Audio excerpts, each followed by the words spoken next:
Assalamualaikum warahmatullahi wabarakatuh. Bertemu lagi kita dalam kuliah online untuk mata kuliah transport sedimen. Insya Allah pada video kali ini kita akan membahas salah satu penerapan dari mata kuliah transport sedimen. Ini salah satu contohnya yaitu analisis granulometri untuk sebaran sedimen dasar sungai. Jadi dalam video kali ini saya akan menjelaskan bagaimana cara menganalisis dengan menggunakan metode granulometri untuk tujuan mengidentifikasi sebaran sedimen di dasar sungai. Nah, mengapa kita harus melakukan analisis granulometri? Ya, apa alasannya? Jadi alasan utama mengapa kita harus melakukan analisis granulometri ini adalah untuk mengidentifikasi sebaran sedimen di dasar aliran, di dasar sungai. Berdasarkan apa? Berdasarkan ukuran butirnya.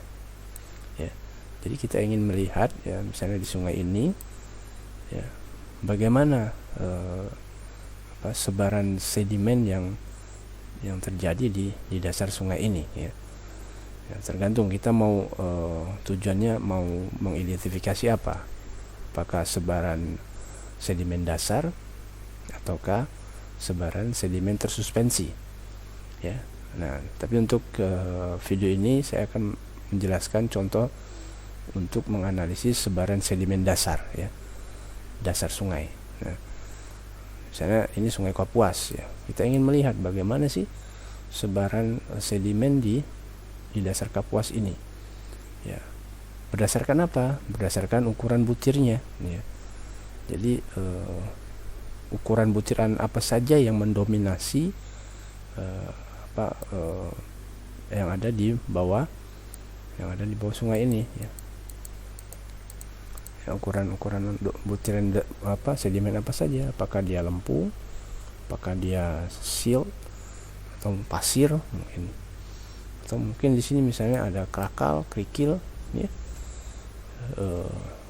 yang paling mendominasi apa, atau misalnya di sungai yang kuning ini apa yang mendominasinya, pasir kah, kerikil kah, lempung, atau silt, jadi yang sedimen-sedimen yang saya sebutkan barusan itu adalah sedimen-sedimen yang diidentifikasi berdasarkan ukuran butirnya, yang dia diberikan nama berdasarkan ukuran diameter butirnya, yang sudah kalian pelajari kan, yang sudah saya jelaskan bagaimana ukuran butir itu bisa diklasifikasikan berdasarkan skala Wentworth, Wooden Wentworth. Nah, kita dengan menggunakan skala itu kita bisa melihat ukuran butir sekian sampai sekian itu adalah pasir, ukuran butir sekian sampai sekian itu adalah lempung misalnya, dan sebagainya.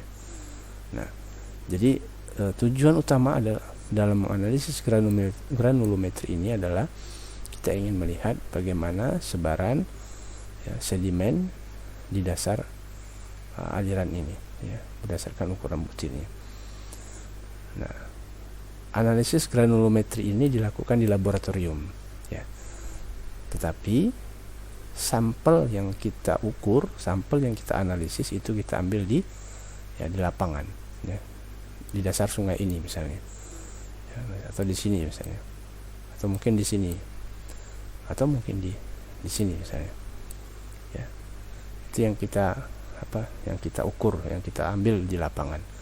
Nah, sampel yang diambil di lapangan itulah yang dianalisis di laboratorium dengan menggunakan metode granulometri, sehingga dari analisis itu kita bisa mengidentifikasi sebaran apa saja yang ada di dasar sungai tersebut, sebaran apa saja yang mendominasi,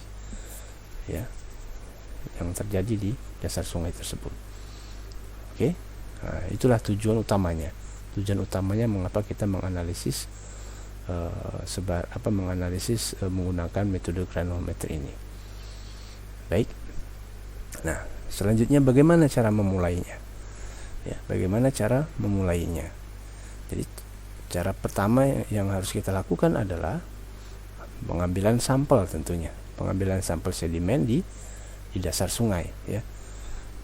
Dengan cara, salah satunya adalah dengan cara menggunakan perlengkapan sedimen grab, ya. Nah, sedimen grab ini contohnya gambarnya seperti ini, ya. Jadi ini seperti apa namanya itu, sebuah alat yang dia bisa mengambil sampel di dasar sungai, ya. Kalau misalnya kita lihat, ya, ini dalam kondisi terbuka, ya. Ini dalam kondisi terbuka. Ini juga dalam kondisi terbuka. Ya, jadi ketika sedimen ini dicelupkan ke dasar sungai, maka dia dalam kondisi terbuka, supaya dia bisa nantinya mengambil sedimen di dasar sungai. Nah, ini salah satu contoh proses pengambilan sedimen di dasar sungai dengan menggunakan perahu, ya. Ini sedimen grabnya, ya. Ini sudah diangkat ini, ya. Sedimen grabnya sudah mengambil sampel sedimen di dasar sungai ini. Jadi dia pertama dia dibuka seperti ini, ya, kemudian dicelupkan ke dasar sungai sampai ke dasarnya, gitu, ya. Kemudian setelah itu dilepaskan itunya, ya, dilepaskan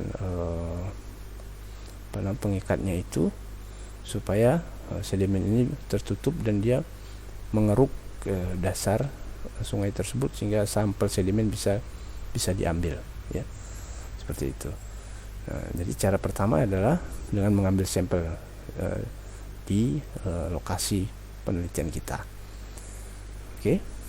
Nah, kemudian bagaimana persyaratan lokasi pengukuran? Ya, jadi persyaratan lokasi pengukuran, ya, sebenarnya dia mirip dengan persyaratan pada lokasi pengukuran untuk mengukur debit aliran, ya. Ya, mirip juga dengan itu, ya. Nah, yang pertama apa? Yang pertama, lokasi atau stasiun pengambilan sampel itu berada tepat atau di sekitar lokasi pos duga air, ya, di mana tidak ada perubahan bentuk, penampang atau debit yang menyolok, ya. Jadi misalnya ini adalah aliran airnya, aliran sungainya, ya. Jangan sampai misalnya ini aliran sungainya, jangan mengambil sampel pada yang aliran penampangnya terjadi perubahan yang sangat drastis, ya. Misalnya lebarnya di sini segini, tiba-tiba dia tiba-tiba dia mengecil seperti ini, ya.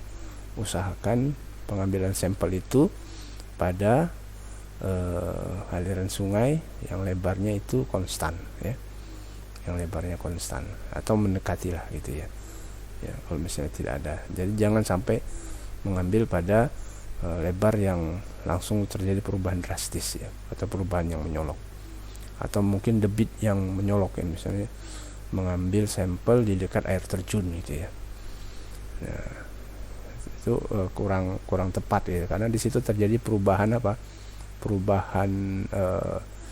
dasar sungai yang sangat cepat, ya, sangat cepat sekali, karena di situ kecepatan alirannya sangat tinggi, ya. Maka ambillah sampel pada aliran-aliran yang memiliki kecepatan konstan, karena kita dengan memilih lokasi seperti itu, ya, maka kita akan bisa mengidentifikasi awal bahwa sedimen-sedimen yang ada di dasar sungai itu distribusinya cukup konstan, ya, tidak berubah-ubah secara cepat.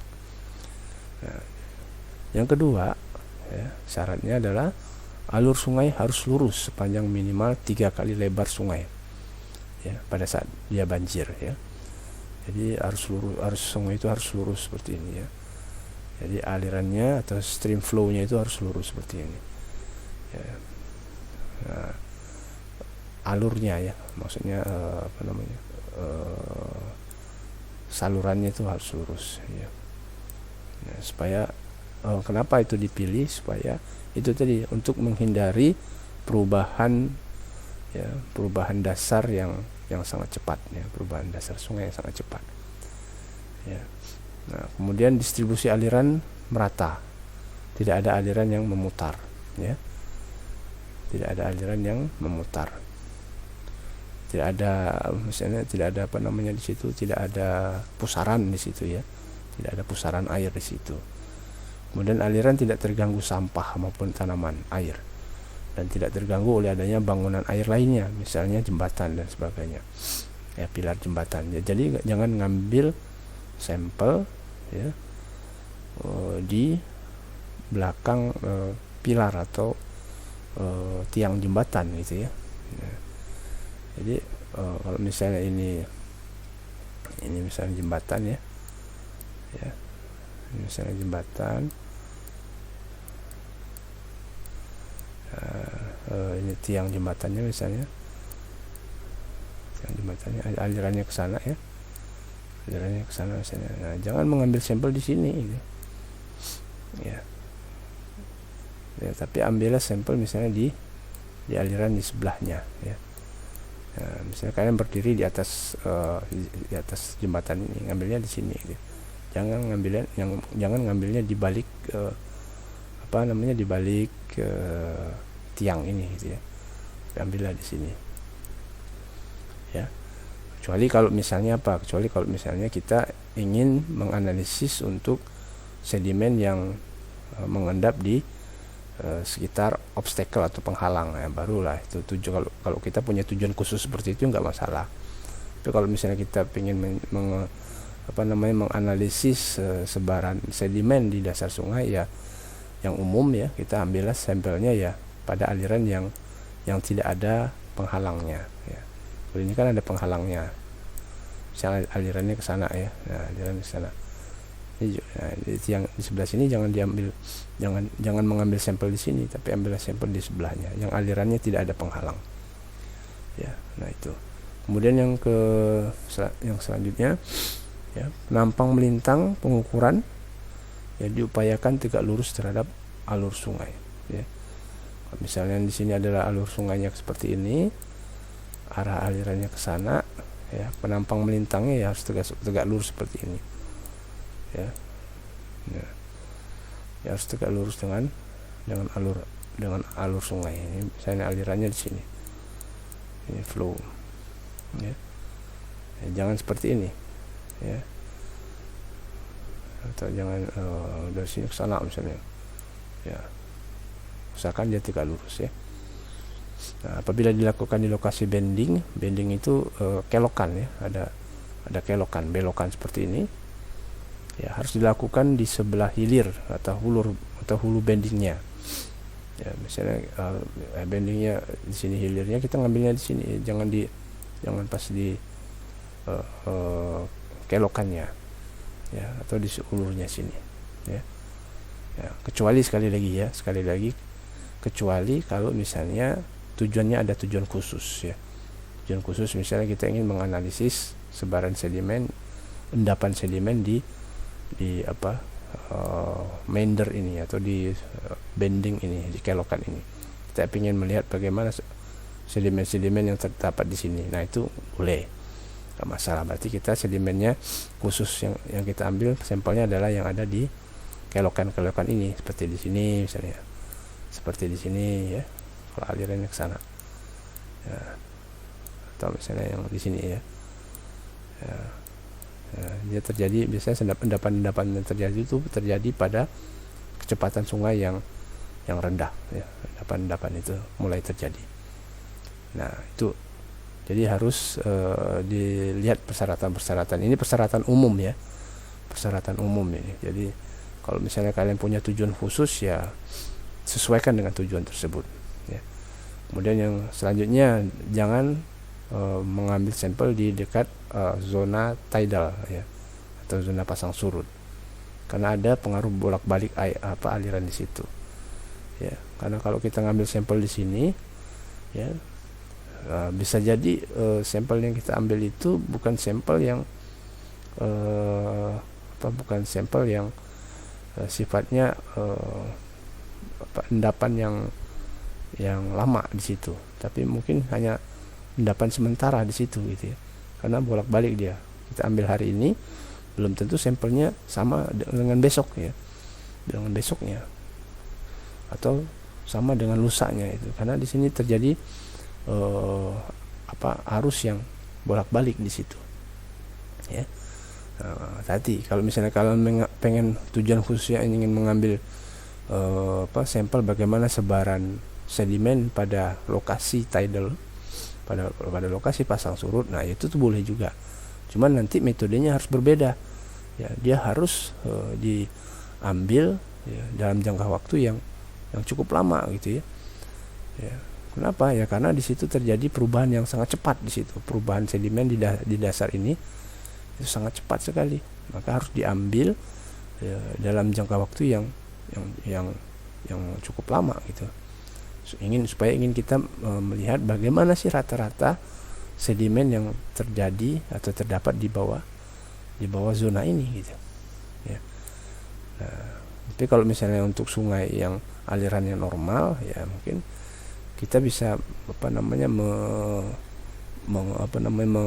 mengasumsikan bahwa ya sedimen di dasar sungai tersebut ya sifatnya adalah tetap konstan, tidak berubah-ubah ya, karena alirannya normal. Jadi kita bisa mengambil sampelnya cukup 1 hari atau 2 hari saja di situ ya. Nah, supaya ya, bisa mengetahui kondisi yang sebenarnya ya. Tapi kalau untuk lokasi yang harus bolak-balik seperti ini ya, atau harus osilasi yang sudah pernah kita pelajari sebelumnya ya, maka itu harus diambil dalam jangka waktu yang cukup lama untuk memastikan bagaimana sebaran sedimen yang sebenarnya di dasar zona tersebut. Oke.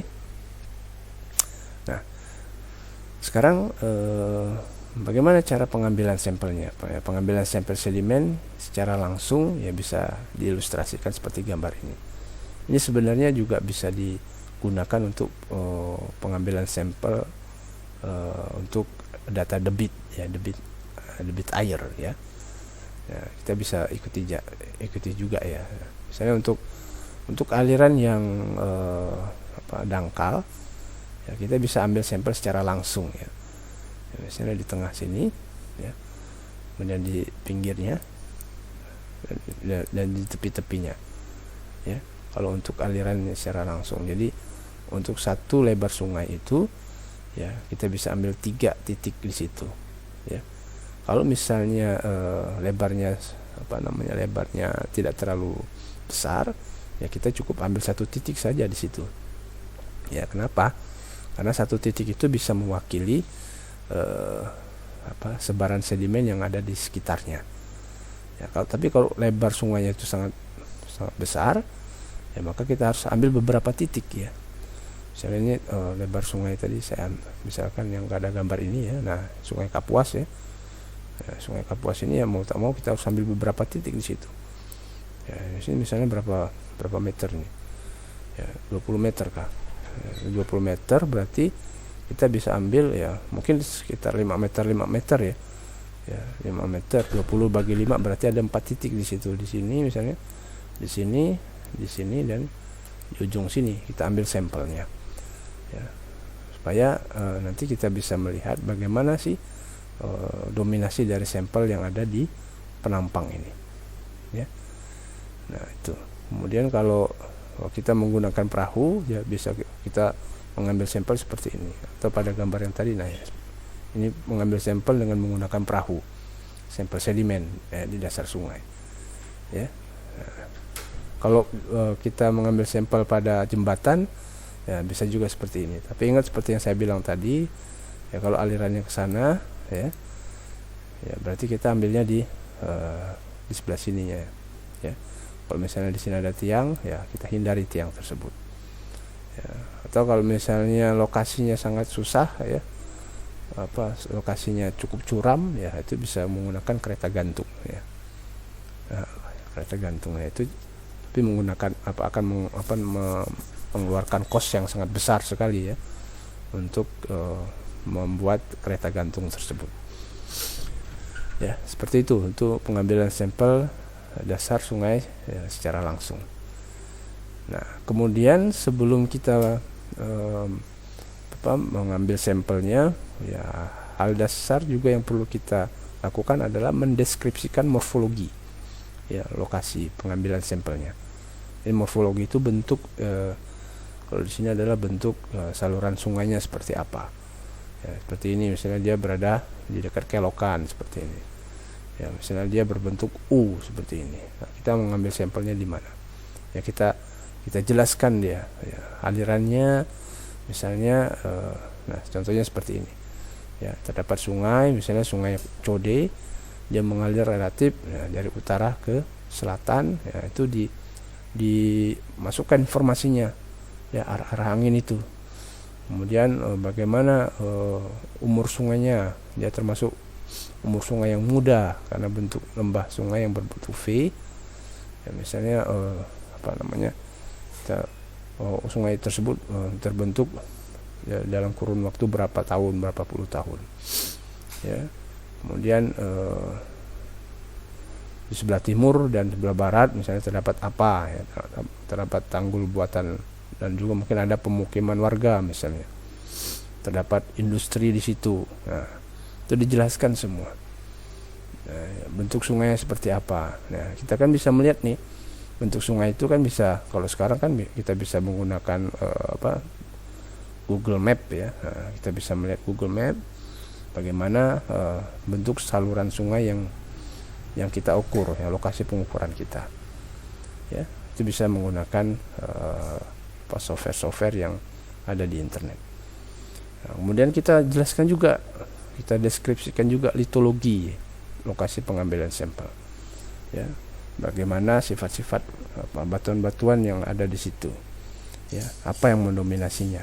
Ya, karena ini penting ini karena kenapa? Karena ya sedimen itu dia berasal dari sumber batuan induknya ya. Jadi dari batuan induknya yang mengalami pelapukan ya, kemudian dia akan tertransportasi ya. Nah, dengan mendeskripsikan litologi ya, sifat-sifat batuan yang ada di situ ya, kita bisa akan membantu kita dalam menganalisis sebaran sedimen yang ada di sana ya. Oke. Nah, contohnya seperti ini, misalnya material sedimennya berukuran pasir halus ya, ukurannya 1/8 sampai 1/4 mm ya. Kemudian dia berwarna hitam keabu-abuan, komposisinya mineral kuarsa, feldspar, litik dan lain-lain ya. Kemudian ya pokoknya kita menjelaskannya secara litologinya ya, secara sifat kebatuannya ya, secara keseluruhan. Misalnya litologi di lokasi ini didominasi oleh endapan pasir misalnya. Nah, juga sangat perlu informasi peta geologi ya.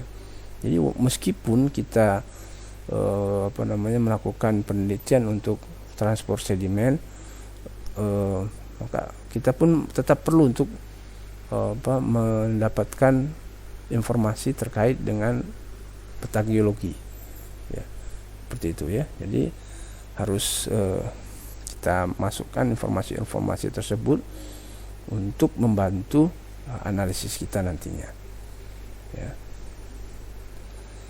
Nah, selanjutnya setelah semuanya kita deskripsikan, nah sekarang tibalah saatnya kita mengambil sampel ya, sampel sedimen. Nah, untuk sampel sedimen pun kita harus tahu syaratnya berapa berat yang harus kita ambil. Kan tidak semuanya kita ambil berkarung-karung misalnya kan, kita mengambil berkarung-karung tuh untuk kita analisis di laboratorium kan ya. Pertama ya itu memakan waktu yang cukup lama, yang kedua ya berat juga gitu kan. Nah, tapi sampel yang kita ambil itu punya syarat ya, berat yang bisa kita pilih gitu ya. Nah, untuk analisis sedimen yang berukuran gravel halus ya, kerikil gitu ya, kerikil halus yang kecil, maka berat sampel yang menjadi konvensi untuk digunakan adalah sebesar 500 gram ya, untuk per sampel ya, per titik ya. Jadi per titik itu minimal 500 gram. Untuk apa? Untuk sedimen-sedimen yang berukuran gravel halus ya. Nah, untuk sedimen yang berukuran pasir kasar ya, pasir kasar itu dibutuhkan sampel per titik itu 250 gram ya, 250 gram. Sedangkan untuk sedimen yang pasir sedang ya, sampel yang kita ambil per titik itu 100 gram ya, 100 gram ya. Kemudian untuk pasir halus itu dibutuhkan sampelnya 25 hingga 50 gram ya. Nah, jadi artinya pas ketika kalian mengambil sampel itu ya, peralatan lain yang perlu dibawa adalah timbangan gitu ya, timbangan, supaya nanti pas kalian ngambil sampel misalnya ya, setelah airnya dipisahkan, oke, ya ini airnya sudah dihilangkan tapi dia kan masih basah gitu ya. Nah, mungkin harus dilebihkan itu ya, harus dilebihkan beratnya gitu ya, karena nanti kan kita mau menganalisisnya dengan menggunakan ayakan kering. Jadi dia akan dikeringkan dulu. Jadi ketika dia dikeringkan, air-air yang ada di dalam sampel itu akan hilang. Nah, ketika dia hilang, maka beratnya akan berkurang. Oleh karena itu, sampelnya harus diambil melebihi konvensi ini ya. Kalau dia 500 gram ya, mungkin sampelnya harus diambil mungkin 600 gram lah ya, dan sebagainya ya, diperkirakan saja ya. Nah, sampelnya bisa kita ambil seperti diilustrasikan seperti ini. Jadi ketika sedimen grab itu kita masukkan di dasar sungai, maka kita akan mendapatkan sampel seperti ini ya. Kemudian ini sampel yang sudah dapat dari sedimen grab ini, itu selanjutnya kita tampung ke dalam plastik ya, plastik sampel, supaya bisa kita bawa ke laboratorium. Tahu ya, tujuan dari pengambilan sampel atau tujuan dari dilakukannya analisis menggunakan metode granulometri ini ya. Nah, jadi tujuannya itu ada dua ya. Pertama, tujuan khusus. Jadi tujuan khususnya menganalisis menggunakan granulometri ini adalah untuk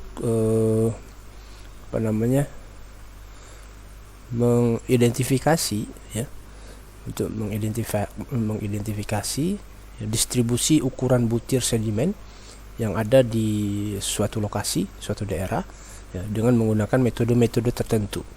Ya, jadi nanti kita dalam mengidentifikasi distribusi ukuran butir tersebut, ya kita akan menganalisis dengan menggunakan metode-metode tertentu. Ya, nanti ada dua nanti yang akan yang bisa kita jelaskan, yaitu metode grafis dan metode matematis ya. Tapi yang akan saya contohkan di dalam video ini adalah metode grafis saja. Nah, selanjutnya tujuan umum dari analisis granulometri ini ya, yaitu untuk mengetahui proses-proses geologi yang berperan dalam pembentukan dan deposisi sedimen tersebut berdasarkan variasi ukuran butirnya ya. Jadi kan kalian tahu pasti pembentukan bagaimana proses pembentukan batuan sedimen ya. Kalau yang belajar tentang mata kuliah sedimentologi dan stratigrafi pernah saya jelaskan bahwa proses sedimentologi itu dia mulai dari batuan induk ya, kemudian mengalami pelapukan, kemudian tererosi, kemudian tertransportasi, dan akhirnya dia terdeposisi, kemudian mengalami litifikasi, sementasi, dan akhirnya terbentuk batuan sedimen.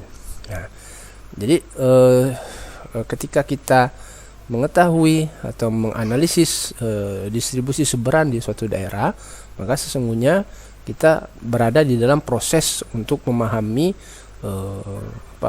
terjadinya proses-proses geologi yang ada di alam ya, tentang pembentukan dan deposisi sedimen. Nah, dan semua tapi dikhususkan pada variasi ukuran butir gitu ya, variasi ukuran butir, karena granulometri itu adalah analisis yang berhubungan dengan ukuran butir suatu partikel sedimen. Oke, Nah, itu tujuan khusus dan tujuan umumnya. Baik, nah ini adalah sebuah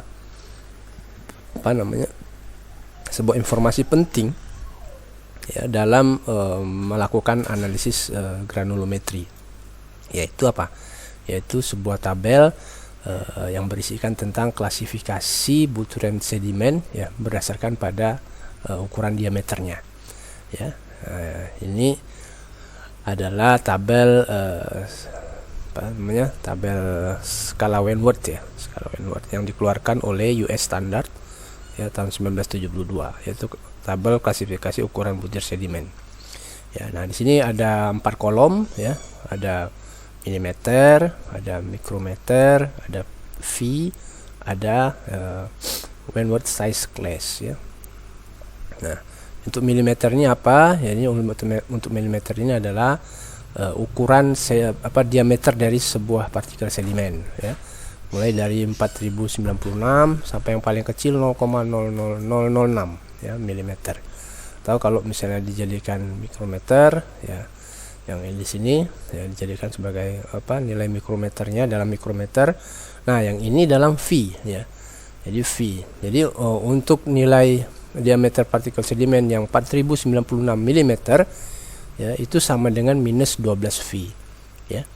Untuk partikel sedimen yang ukurannya ini 0,00006 mm itu setara dengan 14 V ya. Nah, jadi semakin kecil nilai V ya, maka sebenarnya dia pada kenyataannya menunjukkan bahwa partikel itu semakin besar ya. Tapi semakin besar nilai V-nya ya, maka partikel sedimen itu semakin kecil.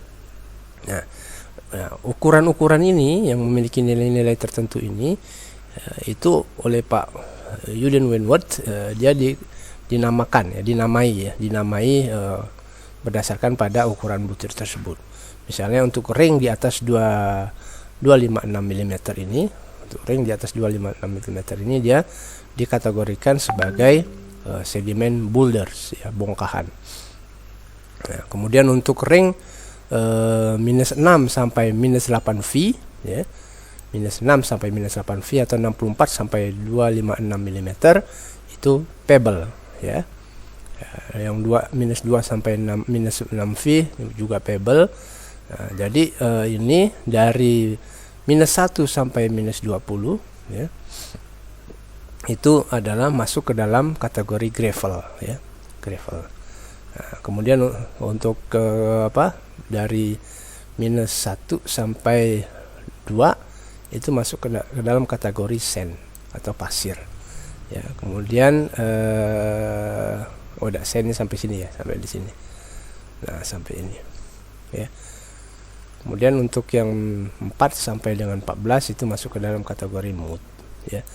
Nah, Crumben tahun 1934 ya, di dalam papernya Pak Blade et al tahun 1980 ya, dia membuat suatu transformasi logaritmik dari skala diameter milimeter ke V ya. Nah, jadi ini V ini bisa dapat seperti ini nilainya itu dari konversi ya, konversi dengan menggunakan persamaan ini ya, dengan menggunakan persamaan Pak Crumben ini, itu V sama dengan minus log 2 dikali D, minus log 2D ya, dimana D nya itu adalah diameter partikel dalam milimeter. Jadi kalau misalnya untuk diameter yang 16 ya milimeter, maka V sama dengan minus log 2 16 ya. Ya, itu sama dengan nanti kalau kita kita hitung dia akan sama dengan minus 4 V. Ya. Nah, oleh Pak McManus ya, tahun 1963 juga di dalam papernya Pak Blade et al tahun 80 juga rumus yang ini diperbaiki oleh Pak McManus ya. Pak McManus dia memperbaikinya dengan menggunakan persamaan V sama dengan minus log 2D per D0, di mana D adalah partikel sedimen dan D0 adalah ukuran butir standar yaitu 1 mm nilainya. Ya, nah, jadi kita gunakan gunakan tabel klasifikasi ini untuk mengidentifikasi ukuran butir ukuran butir untuk sampel yang kita ambil di lapangan tersebut. Oke, nah sekarang kita lihat di sini adalah bagaimana metode-metode pengukuran untuk berbagai macam ukuran butir, ya. Nah, jadi untuk misalnya gravel, ya, untuk ukuran butiran gravel itu metode pengukurannya cukup dengan pengukuran secara langsung, ya. Cukup dengan menggunakan pengukuran secara langsung. Kenapa? Karena ukuran butirnya cukup besar dan kita bisa mengukurnya dengan menggunakan alat-alat ukur yang biasa kita gunakan seperti mistar, ya, jangka sorong dan sebagainya. Dan juga kita bisa gunakan ayakan untuk gravel yang ukurannya lebih kecil, ya. Nah, kemudian untuk pasir kita bisa gunakan metode pengukurannya dengan menggunakan metode ayakan atau sieving dan juga tabung sedimentasi. Ya, untuk lanau yang lebih kecil lagi, ya, kita bisa gunakan kita bisa menggunakan metode ayakan, ya, tabung sedimentasi dan pipet. Dan untuk lempung kita bisa gunakan metode pipet dan juga menggunakan metode mikroskop elektron, ya. Nah, gitu.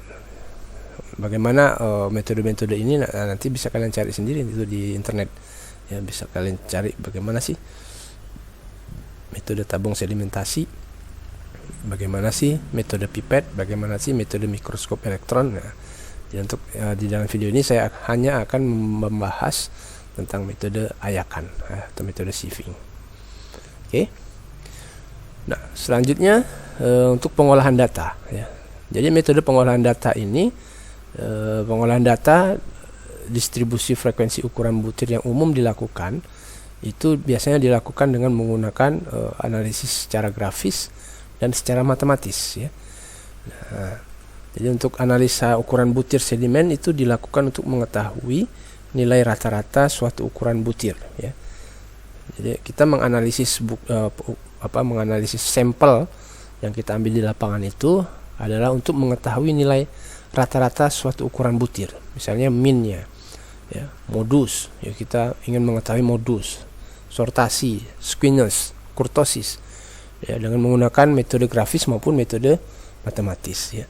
Nah, metode grafis dan metode matematis ini sudah saya jelaskan, ya, di video kuliah online sebelumnya, ya. Bisa kalian cari sendiri itu di YouTube, ya. Nah, kemudian ini ada perbedaan antara metode grafis dan metode matematis, ya. Jadi untuk grafis, ya, untuk melakukan perhitungan secara grafis, maka yang harus dilakukan terlebih dahulu adalah melakukan plotting data, ya. Jadi setelah kita hitung sampel tadi, ya, kemudian kita tentukan frekuensinya, kemudian kita tentukan frekuensi kumulatif, kemudian kita plot data tersebut, ya. Nah, dengan sebagai histogram dan kurva distribusi frekuensi, sehingga nanti didapat gambaran visual datanya, ya. Nah, kemudian dari gambaran visual itu, dari grafik itu, kita melakukan perhitungan parameter-parameter statistik, ya, berupa rata-ratanya, ya, standar deviasinya, kurtosisnya, sortasi, squeeze dan lain-lainnya, ya, berdasarkan pada grafik yang sudah kita buat itu. Nah, sedangkan untuk cara matematis, ya, prinsipnya adalah menggunakan konsep momen, ya. Nah, konsep momen itu juga sudah saya jelaskan pada video sebelum-sebelumnya. Jadi pada perhitungan cara ini dibutuhkan data distribusi frekuensi yang lengkap, di mana tidak boleh adanya data pen fraction, ya, yang tidak terukur, ya. Jadi datanya harus diekstrapolasikan sampai 100%. Ya, nah, perhitungan ini menggunakan asumsi bahwa kurva distribusi frekuensinya bersifat distribusi normal. Ya, nah, jadi tapi dalam video ini saya akan menjelaskan untuk cara grafisnya saja, ya, karena ini berhubungan dengan metode sieving untuk sedimen yang kering, ya, sampel kering. Nah, jadi perhitungan parameter secara grafis pada prinsipnya adalah menggunakan kurva frekuensi dan menggunakan kurva frekuensi kumulatif ya untuk menentukan nilai V ya pada persentil tertentu. Ya, nah, jadi nanti kita sudah hitung ya data-data tersebut, kita hitung frekuensinya berdasarkan berat yang sudah kita ayak, kemudian kita hitung frekuensi kumulatifnya, kemudian kita plot grafiknya, dan nanti dari grafik itu kita bisa baca dan kita bisa tentukan median ya. Nah, ini sudah saya jelasin sebelumnya, tapi bolehlah diulang sedikit. Jadi median itu merupakan nilai tengah dari populasi total yang bisa kita lihat nanti pada grafiknya ya, berdasarkan pada grafik kurva kumulatifnya ya, yang memotong 50%. Mode itu merupakan ukuran butir sedimen yang frekuensi kemunculannya paling tinggi ya. Min itu merupakan nilai rata-rata dari ukuran butir ya. Rumusnya ini V16 tambah V50 tambah V84 dibagi 3, dimana V16 itu adalah ukuran butir ya, sedimen pada persentase 16% ya. Sedangkan V50 ukuran butir sedimen ya pada persentase 50%. Kalau yang V84 ukuran butir sedimen ya, dalam V ya, semuanya dalam V pada persentase 84% ya. Nah, ini sortasi juga sama ya. Ini sudah pernah saya jelasin, nggak usah saya jelasin lagi lah ya. Kalian bisa ulang lagi, ulang lagi penjelasannya di YouTube ya, bagaimana itu sortasi. Ini juga squeeness juga ya, kurtosis ya. Yang dalam video ini saya nanti akan menjelaskan bagaimana cara menggunakan rumus-rumusnya ini ya. Bagaimana menggunakan rumus squeeness, sortasi ya, kurtosis ya. Begitu. Nah, kemudian bagaimana cara pengolahan data sampel sedimen dengan metode sieving. Nah, jadi setelah sampel itu kita ambil dari lapangan ya, yang dengan berat yang sudah ditentukan 50 gram ataupun misalnya 100 gram atau 250 gram berdasarkan pada ukuran sampel yang mendominasi di lapangan ya. Kemudian kita bawa ke lab ya. Setelah itu kita keringkan ya. Oke, ini lupa saya jelasin. Jadi sebelumnya kita keringkan dulu kita keringkan dulu butiran sedimennya ya. Sampelnya kita keringkan. Setelah kering baru kita lakukan pengolahan sampel ya, data sampel ya. Metode pengukuran butir sedimen itu ada banyak jenisnya ya. Jadi tergantung pada kelompok ukuran butirnya secara umum. Nah, metode yang paling banyak digunakan untuk pengukuran butir sedimen lempung ke atas, maksudnya nilai sedimen lempung kemudian sedimen yang lebih besar dari lempung adalah metode ayakan kering ya. Metode ayakan kering untuk sedimen lempung ya, dan sedimen yang memiliki ukuran lebih besar daripada lempung. Nah, metode ini banyak digunakan karena selain caranya mudah, juga tidak memakan biaya yang terlalu banyak. Nah, itulah kenapa ini saya jelaskan cara pengukurannya di sini ya. Nah, sedangkan untuk ukuran lempung ya, sedimen yang ukurannya lempung, maka metode pengukuran butir yang dapat dilakukan adalah metode mikroskop elektron serta pipet ya. Tapi ini lumayan agak susah gitu ya. Pertama ya harus ada alatnya ya, sedangkan kita belum punya ya. Nah, kalau misalnya belum punya artinya harus ke tempat atau ke tempat yang memiliki alat tersebut ya. Nah, tapi biasanya itu berbayar. Oleh karena itu yang paling mudah adalah menggunakan metode ayakan kering ya. Nah, metode ayakan kering ini dilakukan dengan cara mengeringkan sampel di bawah sinar matahari atau dengan cara memanaskannya di dalam oven ya. Jadi bisa dilakukan dengan dua cara.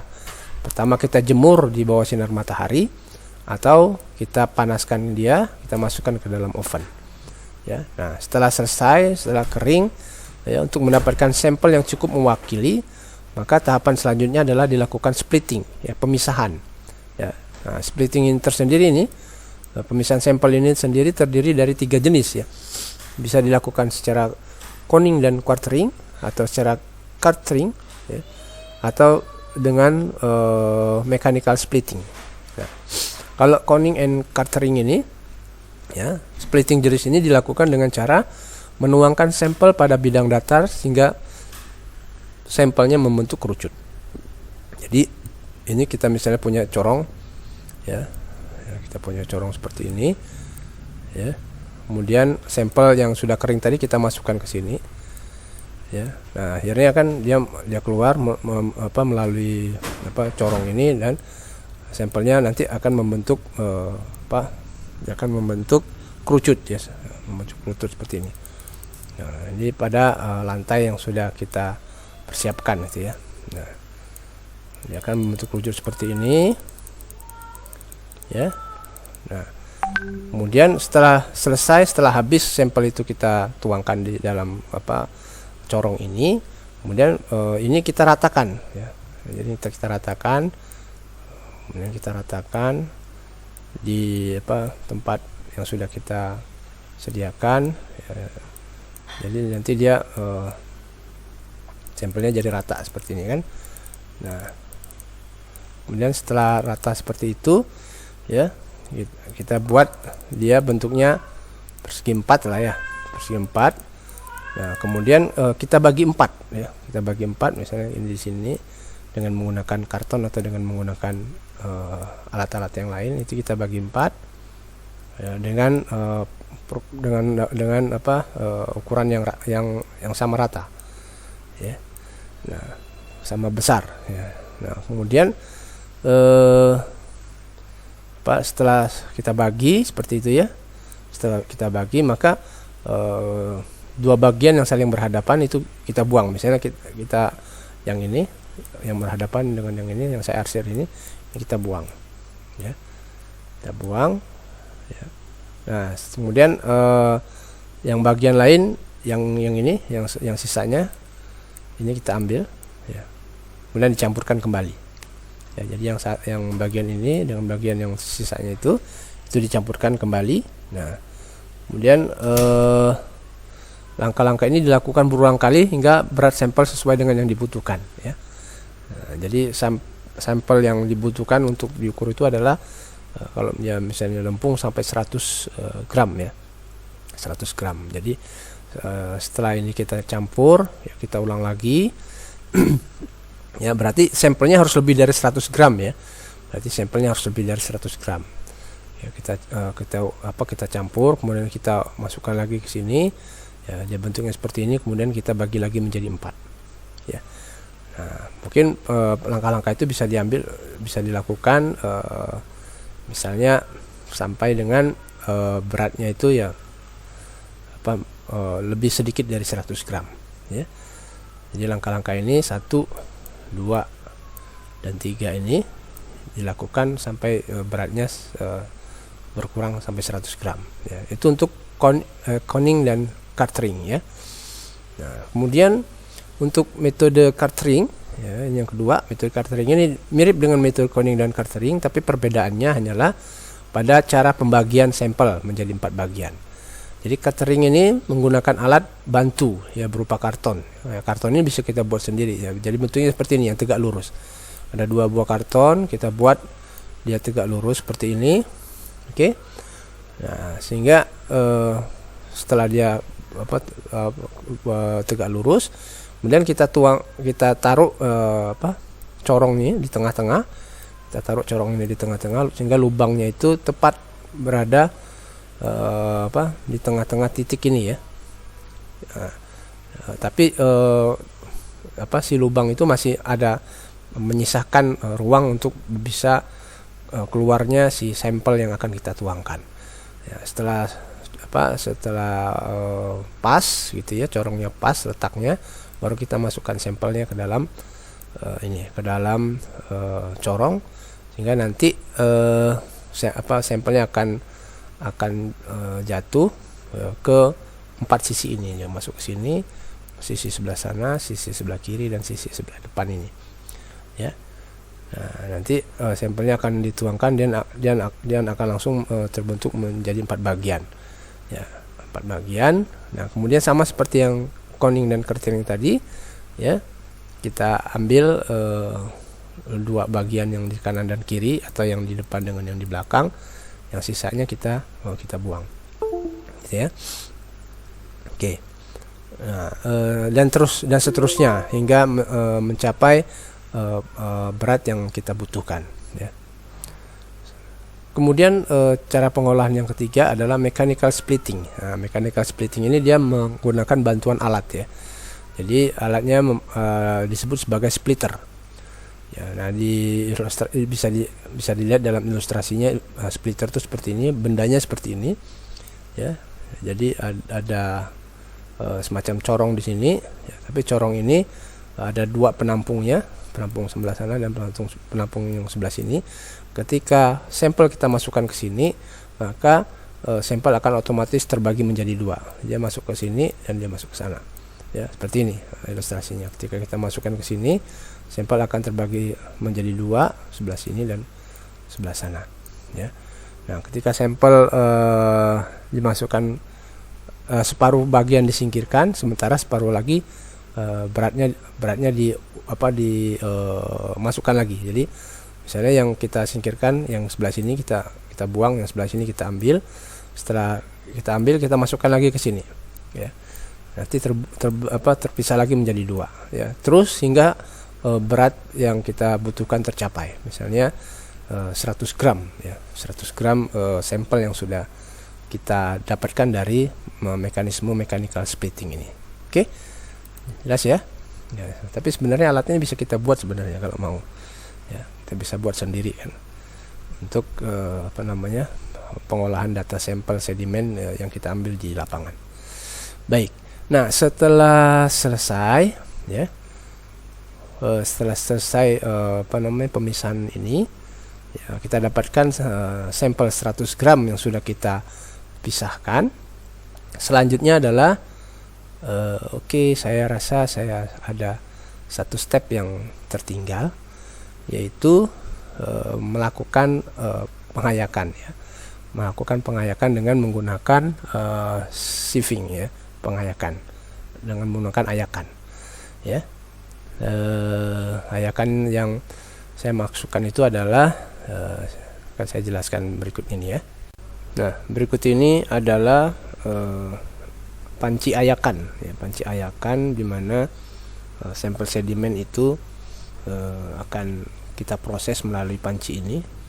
Nah, di mana setiap panci ini memiliki lubang ayakan, ya, yang berbeda-beda satu sama lainnya. Yang paling atas memiliki lubang ayakan paling besar, yang paling bawah, ya, yang ini memiliki lubang ayakan yang paling kecil, dan ini adalah panci penampungnya, ya. Panci terakhirnya adalah panci penampungnya.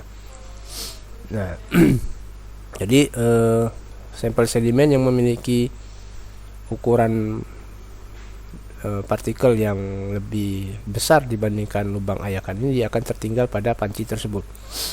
Dan sebaliknya, untuk sedimen yang memiliki ukuran lebih kecil dibandingkan lubang ayakan ini, maka dia akan lolos melewati panci tersebut dan masuk kepada panci yang berikutnya.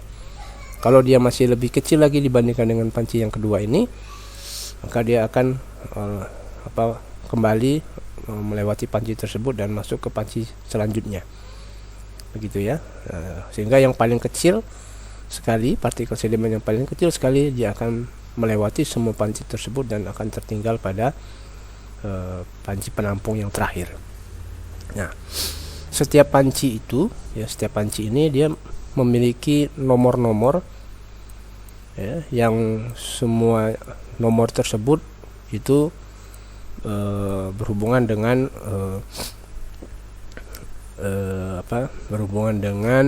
ukuran dari diameter lubang ayakannya, ya. Contoh misalnya untuk nomor ayakan 4, ya, nomor ayakan 4, ya, itu artinya ada 4 lubang, ya, per inci, ya. Jadi ada 4 lubang per inci. Per inci dari apa? Ya, per inci dari diameter ayakan tersebut. Ya, nah, contohnya seperti ini. Ya, misalnya ini adalah diameter ayakan itu adalah ukurannya adalah 1 inci, ya, maka nomor 10, ya, contohnya nomor 10 ya, itu artinya adalah ada 10 lubang, ya, ada 10 lubang pada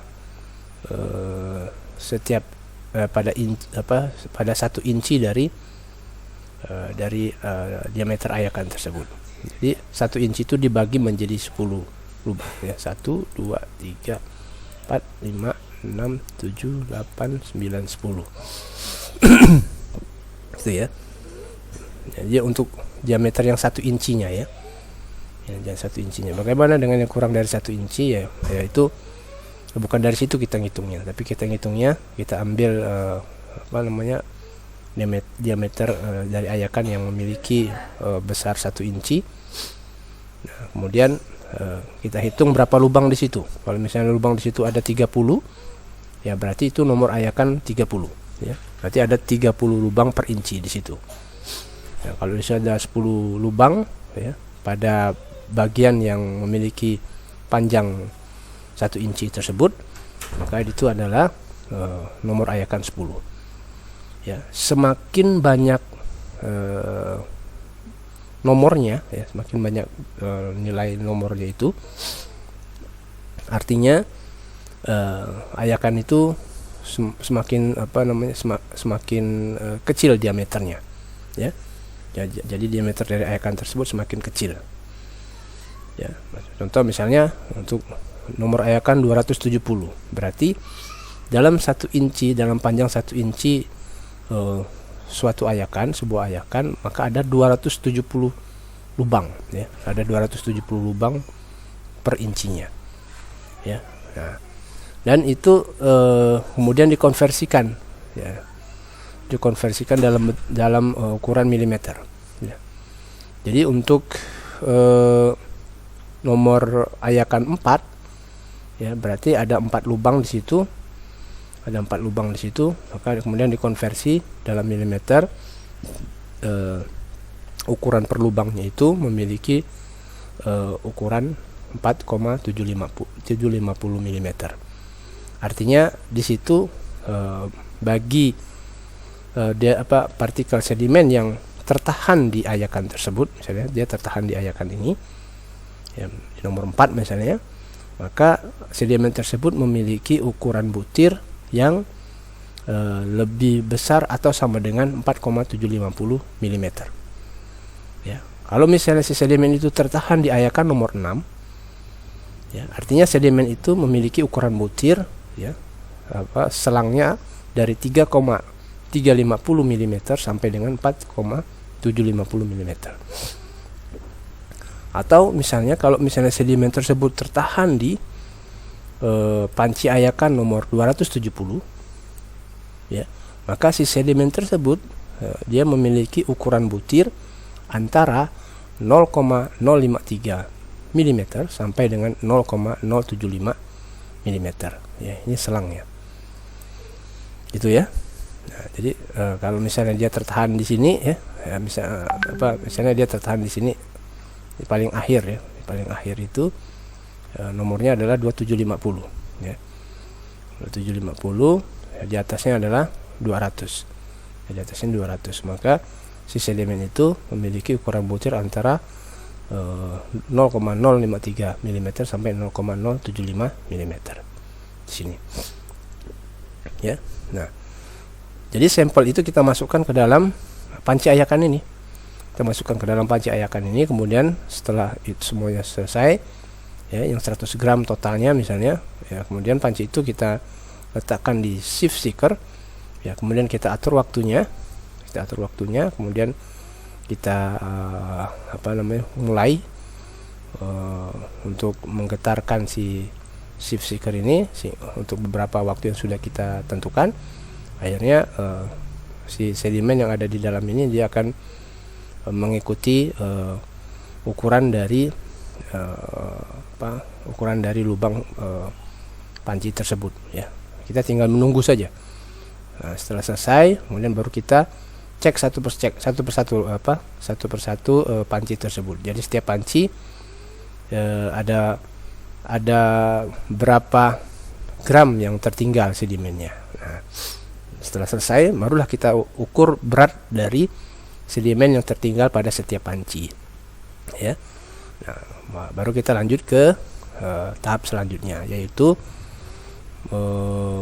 memasukkan data berat sedimen yang tertinggal di setiap panci tersebut ke dalam tabel data kita.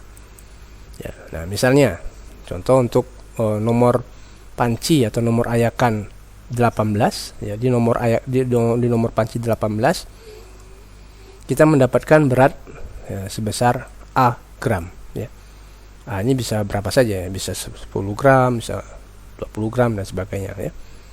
Nah, tahunya dari mana berat ini? Berarti harus kita timbang, ya. Jadi yang tersisa di ayakan 18, nomor 18 ini itu kita timbang, ya, dengan menggunakan alat timbangan gitu, ya. Timbang di sini, kemudian dapat nilainya misalnya A gram. Kita masukkan ke dalam kolom ini, ya. Kemudian lanjut ke panci selanjutnya, panci nomor 35 misalnya. Panci nomor 35 kita dapatkan sedimennya, ya. Dan sedimennya itu kita timbang, ya.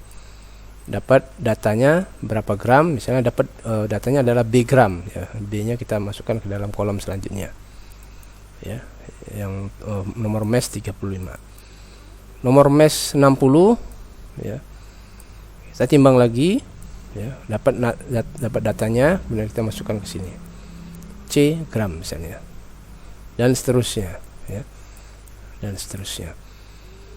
Nah, setelah semuanya dapat, ya, misalnya kita menggunakan 5 panci, ya, yang ukuran terakhir adalah 270, nomor mesnya 270, ya. Kita dapatkan berat dari sampelnya itu, berat dari sedimen itu A, B, C, D, dan E, ya, atau F lah ini anggap saja nggak ada nih, A, B, C, D, E, dan F, ya. Nah, kemudian total dari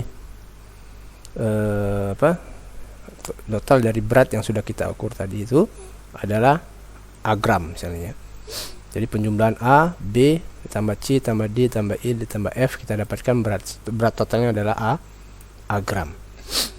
Nah, sekarang setelah selesai kita timbang masing-masing sampel yang sudah kita ayak tadi, selanjutnya kita tentukan persentase frekuensi atau persentase beratnya. Itu biasa juga disebut sebagai frekuensinya, ya.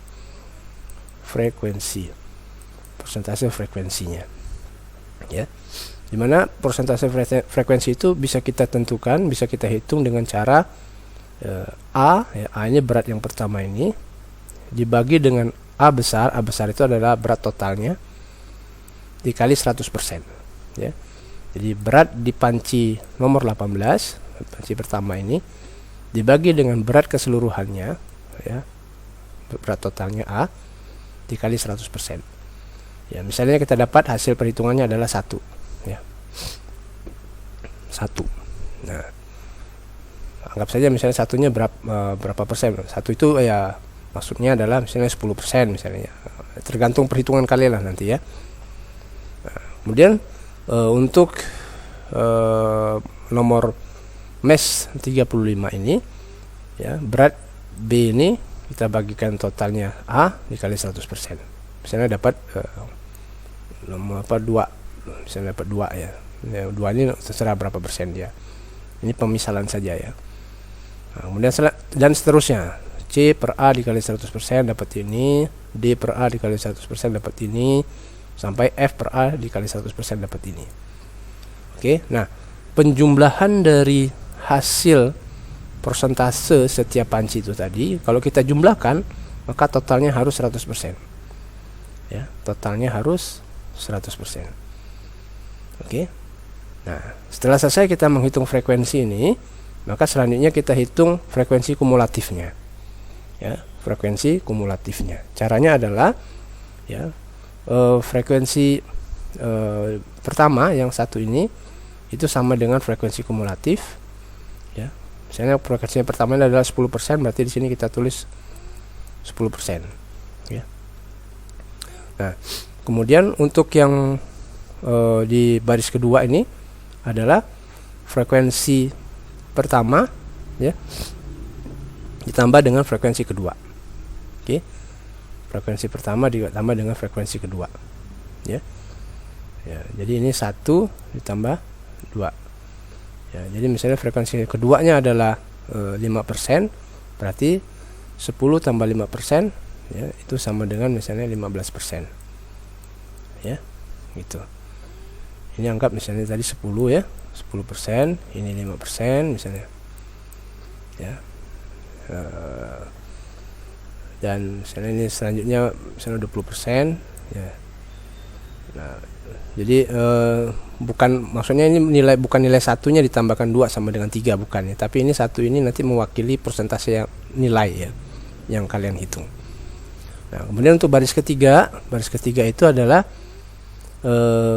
persentase ini, persentase 1 ditambah dengan persentase 2 ditambah dengan persentase 3, ini dapat yang ini, ya. Nah, kemudian untuk baris keempat adalah persentase 1 tambah persentase 2 tambah persentase 3 tambah persentase 4. Ya, begitu juga untuk frekuensi yang akumulatif yang di baris kelima ini, ya. Persentase 1 tambah persentase 2, 3, 4 dan 5 sampai yang terakhir. Ya. Sampai dengan frekuensi yang terakhir. Oke. Nah, setelah selesai kalian menentukan frekuensi, ya, atau persentase frekuensi dan persentase kumulatifnya, ya. Langkah selanjutnya adalah kalian siapkan kertas semilok, ya. Kalian siapkan kertas semilok seperti ini. Untuk apa? Untuk mengeplot hasil ini, ya, hasil frekuensi dan frekuensi kumulatif terhadap nomor mesh-nya atau terhadap diameter ukuran butirnya, ya. Dalam hal ini kita menggunakan V. Ya, kemudian hasil itu tadi kita plot seperti ini. Ya, ini contohnya seperti ini. Ini untuk grafik frekuensi. Jadi grafik frekuensi ini adalah pengeplotan antara nilai V, ya, pengeplotan antara nilai V dengan nilai frekuensinya. Oke. Nilai V-nya tadi adalah nilai jadi nomor mesh ini tadi kan kita tahu bahwa nomor mesh, misalnya nomor mesh 18, ya. Sini enggak ada. Jadi anggaplah 35. Nomor mesh ya. Jadi misalnya nomor mesh 16, ya. Misalnya nomor mesh 16 ukurannya dalam milimeter adalah 1,180. Ya, kemudian ini harus dikonversi menjadi V. Ya, di mana V itu sama dengan minus log 2D, ya. Ya, kalian berarti harus hitung, ya. D-nya yang mana? D-nya adalah ini 1,180, ya. Minus log 2D-nya itu adalah 1,180, ya. Minus log 2 1,180. Kalau saya tuliskan V itu sama dengan minus, ya, log 2 dikali D-nya adalah 1,180. Nah, maka kalian akan dapatkan berapa V, ya.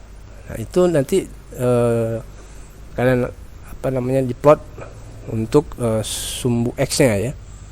Nah, sumbu X-nya seperti ini, ya, diplot di sini, ya. Nah, kemudian ini kan misalnya V sama dengan 1, ya, atau bukan, V sama dengan anggaplah ini 0,5, ya. V sama dengan 0,5, ya, itu memiliki persentase 37, ya, persen, ya, 37% misalnya. Kemudian V sama dengan V-nya sama dengan 1,5, ya. 1,5 persentasenya adalah sekitar 33%, ya, begitu. Nah, tahu persentasenya dapat dari mana taunya? Ini tadi, ya, ini yang untuk persentase versus fee. Jadi ini nanti diplot, kalau kalian plot bentuknya seperti ini. Fee, ya, ini adalah frekuensi, ya, ini adalah frekuensi dalam persen. Ya, fee-nya yang mana? Fee-nya adalah yang ini tadi, 18. Ya, 18 itu kalian lihat nanti berapa milimeter, ya, berapa milimeter dia, ya. Kemudian setelah tahu dapat milimeter yang berapa, kalian konversi jadi fee dengan menggunakan rumus yang tadi yang ini. Nah, dengan menggunakan rumus yang ini, ya, jelas ya. Jadi dari tabel ini, oke, kalian pertama plot fee terhadap berat atau frekuensi, ya. Misalnya 18 itu fee-nya adalah 1 misalnya, ya. Di sini ini 18, nomor 18 ini itu kalau kita konversi jadi fee sama dengan 1 misalnya. Berarti fee-nya 1, beratnya misalnya 10%. Ya, maka kita plot 1, ya, persentasenya adalah 10 misalnya di sini 10-nya. Berarti titiknya di sini. Itu ya. Nah, misalnya nomor 35. 35 itu misalnya setelah kalian konversi dapat berapa? Misalnya setelah kalian konversi dia dapat 2 misalnya, ya. 2. Nah, 2 kemudian misalnya di sini beratnya, frekuensinya adalah 15 misalnya. 2, ya, persentase ukuran 2 itu adalah 15 misalnya. Nah, berarti dia titiknya di sini. Ya. Kembali lanjut lagi misalnya nomor mesh 60. Nomor mesh 60 itu dia ekuivalen dengan berapa milimeter, ya. Kemudian setelah kalian konversi dapat pi. Pi-nya misalnya anggap misalnya 2,5 misalnya. 2,5. Ya, 2,5 itu mempunyai berat, misalnya dia beratnya adalah 20, ya. Berarti 20 di sini. Ya, kemudian diplot. Ya, nah, berarti di sini ada berapa? 1, 2, 3, 4, 5, 6, ada 6 titik nanti. Nah, pada contoh ini, ya, ini ada 1, 2, 3, 4, 5, 6, ada 6 titik. Ya, setelah kalian plot maka dapat hubungan antara frekuensi dengan pi. Nah, kemudian kita plot hubungan V dengan frekuensi kumulatif. Jadi V-nya sama, ya, V-nya adalah sama. Ini V ini dengan V ini sama nilainya. Nah, sekarang yang berbeda itu adalah persentasenya, persentase kumulatif. Dapat dari mana datanya? Datanya dapat dari sini. Kembali lagi ke tabel ini. Kalau tadi kita mengeplot ini dengan ini yang sudah dikonversi jadi pi. Nah, sekarang kalau yang ini, ya, ini kita plot dia nomor mesh yang sudah dikonversi jadi V dengan frekuensi kumulatif yang ini. Ya. Kalau kalian gambarkan lagi, ya, sama juga, ini V dan ini frekuensi kumulatif. Frekuensi kumulatif dalam persen. Ya. Nah, kalian plot, ya, bentuknya nanti, ya, contohnya seperti ini. 1, 2, 3, 4, 5, 6. Oke. Jadi ini maksudnya adalah contoh misalnya pada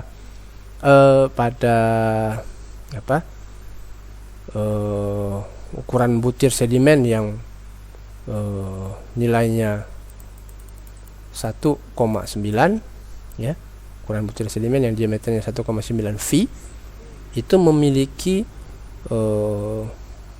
memiliki banyaknya itu sebanyak frekuensinya sebanyak misalnya 70%, ya, 70%. Kalau yang ini, ya, anggaplah ini 1, ya, ukuran butir yang memiliki diameter 1 V itu banyaknya frekuensi yang ditemukan sebanyak 40%. Ya. Nah, ini penting untuk melakukan tahap selanjutnya ya. Jadi ini tahap pengeplotan ini penting nanti untuk melakukan analisis selanjutnya. Nah, kemudian setelah kita plot ya, maka langkah selanjutnya adalah kedua grafik ini itu kita jadikan sebagai rujukan untuk menentukan median, mode, mean, sortasi, skewness dan kurtosis ya. Jadi setelah data utama ini kita dapatkan, maka kita analisis data utama ini. Ya, sebenarnya ini ya, yang paling penting itu frekuensi kumulatifnya. Jadi dari frekuensi kumulatif ini kita bisa menentukan median, mode, mean, ya, sortasi, skewness dan kurtosis. Yang masing-masing parameter ini itu akan memberikan informasi yang penting terhadap sebaran sedimen yang ada di lokasi yang kita ambil sampelnya. Oke. Nah, baik. Jadi ini untuk interpretasi transport sedimen ya berdasarkan frekuensi kumulatif. Jadi setelah kita hitung dari tabel yang sudah kita lakukan tadi itu, kemudian kalian plot frekuensi dengan V. Nah, selanjutnya frekuensi kumulatif itu bisa memberikan informasi terkait dengan transport sedimennya. Ya, bagaimana caranya? Nah, cara menginterpretasinya adalah sebagai berikut. Jadi untuk sebuah kurva kumulatif ini, ya kita bisa menginterpretasi dengan bantuan ini ya, skala Wentworth ini. Dengan bantuan skala Wentworth. Jadi frekuensi kumulatif dan skala Wentworth itu harus kita siapkan.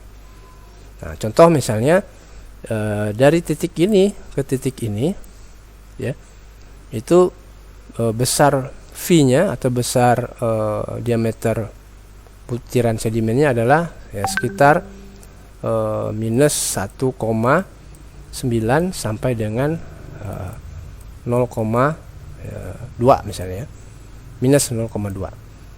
Oke, nah minus 0,2 dengan 1 sampai dengan 1,9 itu apa sih sebenarnya? Kita lihat di sini V ya, ini satuannya V ya, V. Oke, di sini V itu minus 1,9 minus 1,9 ya. Nah, berarti di sini sekitar sini sampai dengan 0,2 itu ya di sekitar sini ya. Artinya yang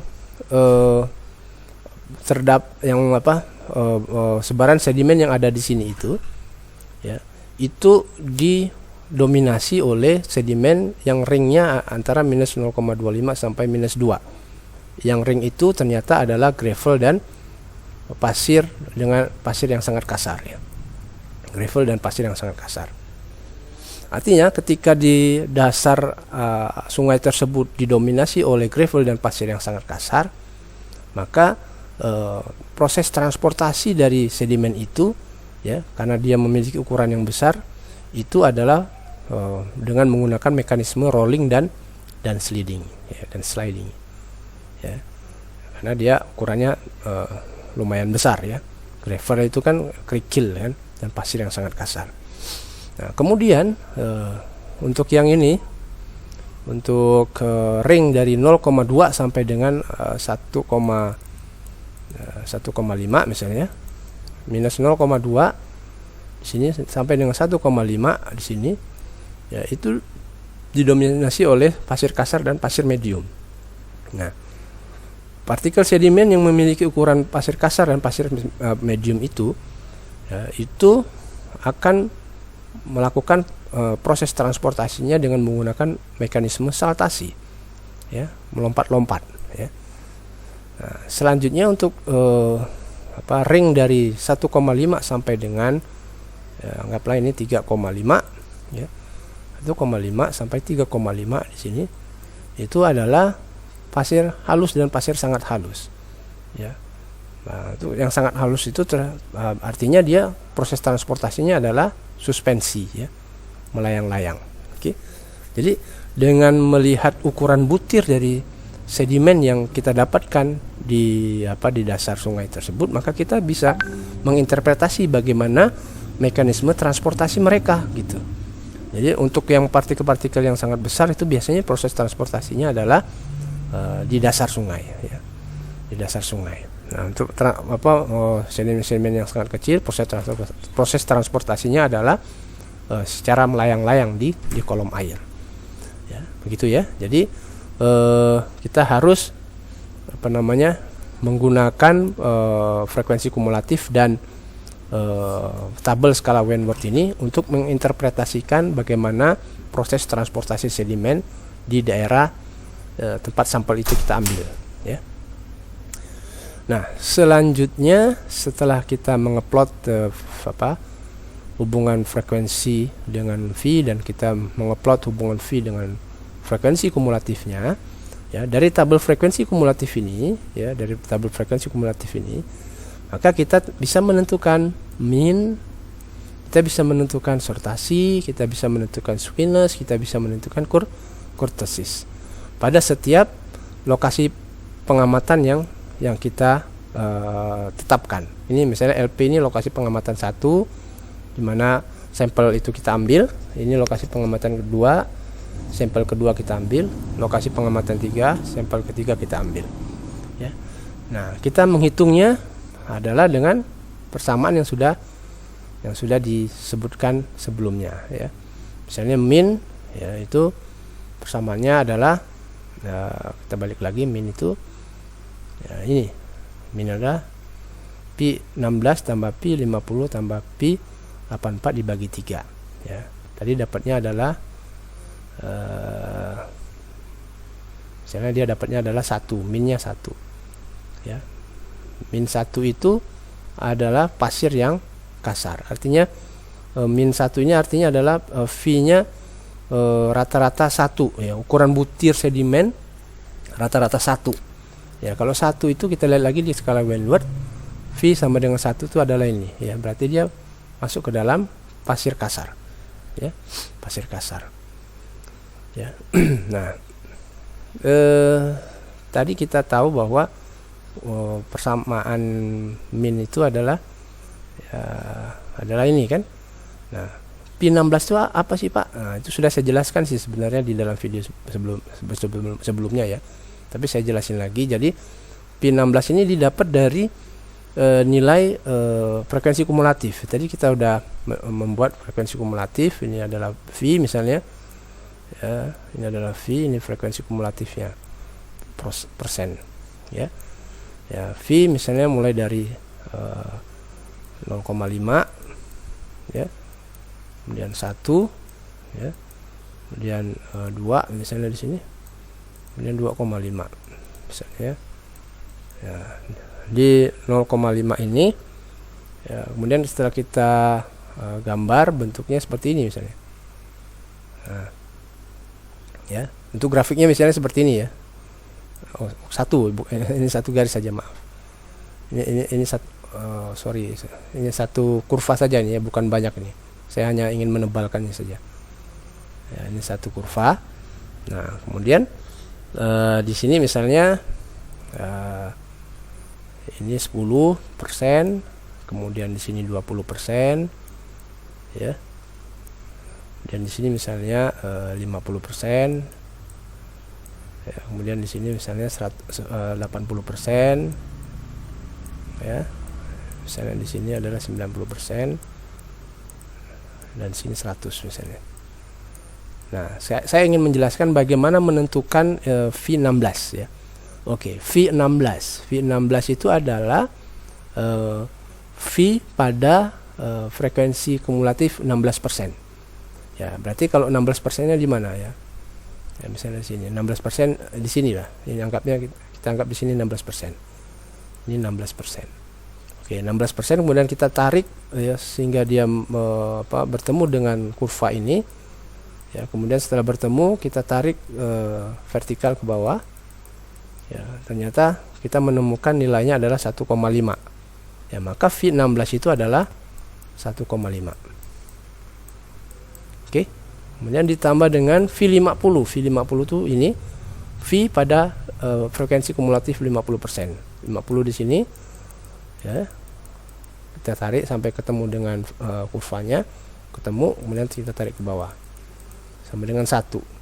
Jadi V50 itu adalah sama dengan 1 ya, 1,5 tambah 1 ya, ditambah dengan V84 itu yang ini misalnya, V84 ya, mungkin kita tarik lagi sini ya, V84 di sini kita tarik ke bawah sama dengan 2 misalnya, maka V84 itu sama dengan 2. Jadi minnya itu 1,5 ditambah 1 ditambah 2 misalnya, bagi 3 ya, berarti ini 4,5 per 3. Nah, 4,5 per 3 itu berapa ya, nanti kita masukkan ke dalam ini tabel ini ya, misalnya dia 1,00 ya, 1,00 berarti untuk menginterpretasikannya ya, maka kita gunakan tadi tabel skala Wentworth yang ini ya, cari 1,0 untuk V ya, V-nya 1,0 di sini ya, berarti ukuran butirnya adalah coarse sand atau pasir kasar ya. Kemudian untuk sortasi kalian gunakan persamaan sortasi ya, gunakan persamaan sortasi sigma 1 ya, sama seperti tadi sigma 1 ya, untuk sortasi persamaannya yang ini ya. Nah, ini berapa hasilnya, nanti hasilnya berapa ya, kemudian kalian hubungkan ya, misalnya hasilnya itu antara 0,35 sampai 0,50, berarti dia sortasinya baik ya, maka kita bisa interpretasikan bahwa sortasinya baik ya. Nah, kalau ini adalah 1,13 ya, sortasinya jelek ya, sortasinya jelek. Dapat tahu dari mana ini sortasinya jelek 1,13? Itu kembali lagi ke tabel pembandingnya, 1,13 sortasi 1,13 itu ya, berarti antara 1 dengan 2 kan. Nah, berarti dia kategorinya adalah poorly sorted, sortasinya jelek. Nah, kemudian setelah kita hitung min, sortasi, squeeze, kurtosis ya, maka kita interpretasikan. Nah, jadi berdasarkan hasil perhitungan, analisis dan pembahasan yang telah dilakukan, maka dapat diinterpretasikan bahwa lokasi pengamatan pertama ya, lokasi pengamatan pertama yang ini ya, lokasinya itu disebutkan paling hulu dari lokasi pengamatan ya, didominasi oleh material sedimen yang berukuran medium sand ya, 1/4 sampai dengan 1/2 atau setengah milimeter dengan sortasi yang buruk. Jadi ini interpretasi ini didasarkan pada analisis grafis ini, dari minnya, dari sortasinya, dari squeeze-nya, dari kurtosisnya. Nah, baru kalian sebutkan interpretasinya gitu ya. Mudah-mudahan bisa dipahami dengan jelas ya. Baik, nah sekarang supaya lebih terbiasa, maka saya kasihkan tugas ya.